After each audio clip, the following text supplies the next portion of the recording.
Hello everyone, it's Greg from Edinburgh and Linlithgow Renaissance Fencing Academy here. Today's video is going to focus on the 17th century rapier fencing system of Rodolfo Capoferro. And specifically we're going to explore the technique of the cavazioni. Now this is really a fundamental technique in Italian rapier fencing. But the point I want to get across today is that there are really two different types of cavazioni within Capoferro's fencing style. One is primarily defensive in its nature, and the other is more offensive. And they require slightly different body mechanics to apply correctly. I'm going to build up this argument step by step. So I'll start off by quickly going over what the cavazione really is and why it's necessary. Alright, so the Italian noun cavazione is derived from the root verb cavare, which means something like to withdraw, to extract, or to take out or pull out. So that gives you, I think, a pretty good picture of what a cavazione normally is. It's typically or usually a response to a gain of the sword. So what is a gain? That really needs to be our starting point in understanding this properly. So a gain of the sword is where an attacker positions their blade so that it has a mechanical dominance over the defender's blade. So fundamentally that means positioning the forte, the strong of the blade, over part of the debole, the weak of the opponents, which allows you to basically lever their sword aside when you make an attack. Now, in Capoferro's system, the gain should be made while moving forwards. So if you imagine you have two swords crossed in a neutral way like this, the gain is performed stepping in and then pushing your forte, as I said, the strong, into a mechanically dominant position. This diagram here is taken from Capoferro's 1610 treatise, and you can see the end point of a gain here. So the fencer on the right has gained the fencer on the left sword on the inside line by advancing a step forwards. Now, what's important to note here is that the tips of the two swords are actually past the crossguard of the opposing weapon. And this is really a key starting point to understand why the cavazione is necessary.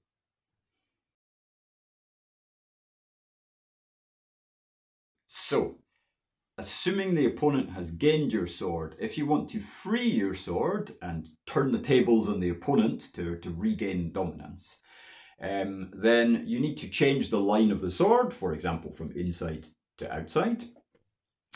But in order to do this, you have to move backwards a little bit. And that's because the tip of your sword is constrained or restricted by the crossguard and the hilt of the opponent's weapon. And that's kind of inevitable when a proper gain is enacted. The tip of your sword is a little bit tangled up, if you like, in the metalwork of the opponent's hilt.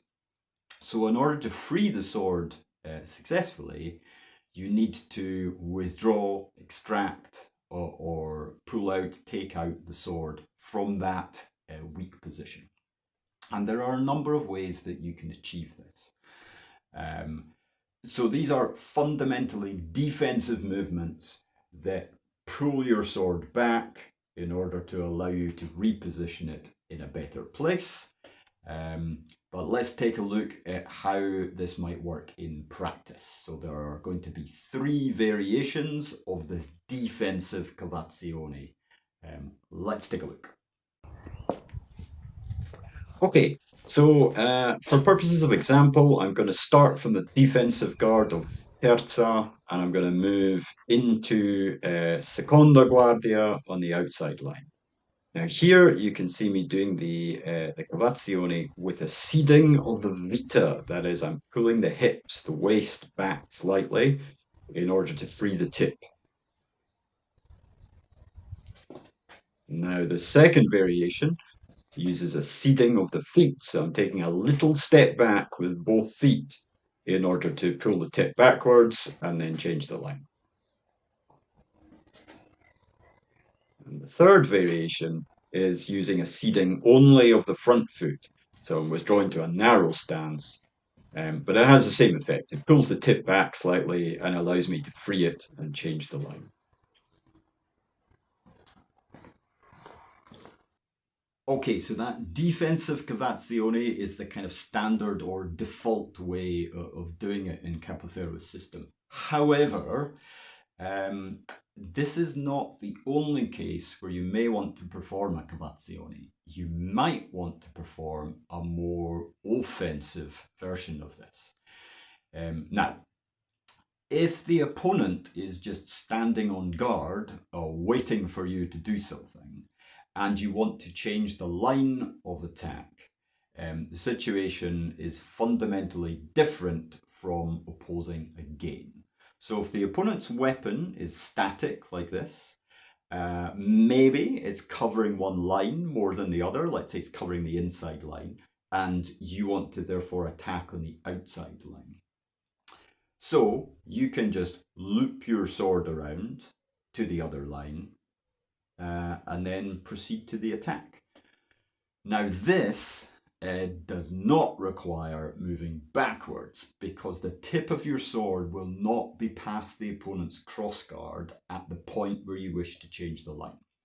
So it's not necessary to pull it back in order to free it. In fact, it would be bad to do so because you would lose time. Instead, this type of cavazione, this offensive cavazione, must be performed while going forwards, while advancing. You can simply loop your sword to the desired opposite line and step forwards so that at the end of your cavazione, you have gained the opponent's blade. Let's take a look at how this might work in practice. Okay, so same setup as before. I'm going to start in terza and move into the offensive guard of seconda in the other line. But as you can see, I simply dip the tip under the opponent's sword and advance forwards. So this allows me to change the line and then gain the opponent's sword. This is the offensive version of the cavazione. Okay, so that is an offensive cavazione. So as you can see, it has a fundamentally different mechanic to support it from the defensive cavazione. And one final comment here is another place where you might want to use this, where it would be very advantageous to use the offensive cavazione, is during a riposte. So let's imagine you have parried an opponent's thrust. The opponent recovers, covering one line as they move backwards. If you want to attack on the other line, then you may have to use this cavazione to then launch your thrust where the opponent is open, or perhaps where the opponent is opening their defense. And that is simply another use of the same offensive cavazione mechanic. Those two variations on the cavazione are really important to practice and to practice often. They form really the heart of Capoferro's system. And understanding that there are these two very different mechanics that underpin everything is really important to being able to perform the system effectively in real time when you are fencing. So hopefully today's video gives you a little bit more insight into this very important technique. Okay, I'll stop there for now. I'll be back soon with another video though. Until then, take care everyone. Bye.